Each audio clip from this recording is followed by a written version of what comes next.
कुनै बेलाका यो गाउँ कति सुन्दर थियो, कति सुन्दर थियो। बिहानै घामको पहिलो किरण पाखामा पर्दाखेरि चम्किन्थ्यो। गाई बस्तुका आवाज, बालबालिकाको हाँसो, छरछिमेकसँगको नोकझोक।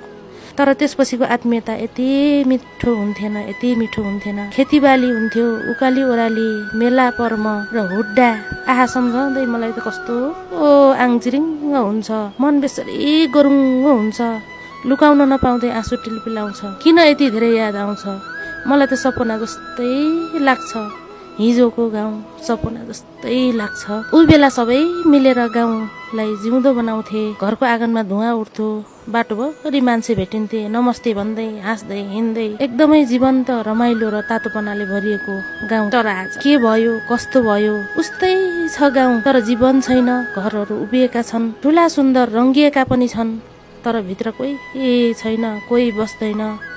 ढोका खुल्ला छन्, झ्याल आधा खुल्ला छ। जसरी कसैको पर्खाइमा युगौँदेखि अडिएको जस्तो देखिन्छ। बाटो खाली छ, आवाज पनि छैन। गाई बस्तुको घन्टी पनि छैन। यहाँ मान्छे पटक्कै छैनन्। बस घरहरू मात्रै छन्, रित्तिएका छन्, चुपचाप छन्, एक्लिएका छन्। र पनि यो गाउँ अझै सुन्दर छ। तस्बिरमा मात्र बाँकी छ, किनकि गाउँ रित्तिसकेको छ।